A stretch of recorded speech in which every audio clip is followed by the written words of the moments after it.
আপোনালোক সকলোকে আকৌ এবাৰ স্বাগতম জনালোঁ। আজি মই সিজুবাৰী অঞ্চলৰ চুকাফা মৈদামত আছোঁ। ইয়াতে মেডাম মেফি পতা হৈছে, আপোনালোকে দেখিব পাইছে। এয়া মেডাম মেফিৰ গেটখন। ইয়াতে মানুহে জলকিও জ্বলাবলৈ আহে, ইয়াতে ফুলো জ্বলিয়ায়। এতিয়া মই ইয়াতে পূজা কৰি দেখুৱাম।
পূৰ্বপুৰুষসকলক আজিৰ দিনটোতে স্মৰণ কৰোঁ, যেনেকৈ আমি ঘৰত প্ৰতি আমি মা দেউতাৰ প্ৰতি বছৰ এনেকৈ বছৰেকীয়া পাতোঁতো, সেই বছৰেকীয়াটোকে আমি এতিয়া মানে আমি গোটেইখিনি আমি একেলগে একত্ৰিত হৈ গোটেই আমাৰ পূৰ্বপুৰুষসকল আজি স্মৰণ কৰিছোঁ।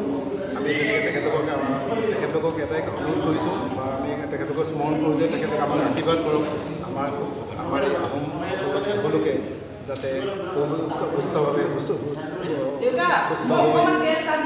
হৈ থাকিবৰ কাৰণে যাতে তেওঁ দৌৰ পৰা যাতে আমাৰ আশীৰ্বাদ কৰক, সেইটোকে আমি আজি গোটেইখিনি লগ লাগি আজি একত্ৰিত হৈ আমি আজি মেডামেফি অনুষ্ঠান আৰম্ভ কৰিছোঁ। আৰু সেইটোৱে আমি তেখেতলোকৰ পৰা আমি আশীৰ্বাদ বিচাৰিছোঁ যাতে আমাৰ অসমখন সুন্দৰ হওক, আমি সকলোৱে আমি যে এই লাচিতৰ দিনত একত্ৰিত হৈ যেনেকৈ আমি লাচিত বৰফুকনে যেনেকৈ আমাৰ কি কয় দেশখন ৰক্ষা কৰিছে, আমাকো যাতে সকলোকে এই শক্তি দি আমি যাতে আমি তেওঁলোকক স্মৰণ কৰি থাকিব পৰাৰ কাৰণে ধন্যবাদ থাকিল আপোনালোকে ইমান ধুনীয়াকৈ মানে মেডাম মেফিৰ বিষয়লৈ ক'লে। ধন্যবাদ। হৈ আছে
কাৰণ মেডাম মেফিত আহাৰ গ্ৰহণ কৰিবলৈ বহুত সময় লাগিব, গতিকে আমি হোটেলতে আহাৰ গ্ৰহণ কৰিবলৈ আহিছোঁ। আপোনালোকে ভালকৈ চাই থাকিব। আমি এতিয়া হোটেলতে আহাৰ গ্ৰহণ কৰিবলৈ লৈছোঁ। দেখিবলৈ পাইছে ভাত, লগতে বিলাহী টক, আলু ভাজি, নেমু, লগতে ইয়াতে আচাৰ আছে, চব্জিও আছে, লগতে দালিও আছে। এতিয়া আমি আহাৰ গ্ৰহণ কৰোঁ। নিজৰ মা আৰু পাৰ্থ দাদাক অশেষ ধন্যবাদ জনাইছোঁ, কাৰণ তেওঁলোকে মোক কেমেৰা ধৰাত যথেষ্ট সহায় কৰি দিছে। শেষত মই সমূহ অসমৰ টাই জনগোষ্ঠীৰ লোকসকললৈ লৈ মেডাম মেফিৰ শুভকামনা জনালোঁ। জয় আই।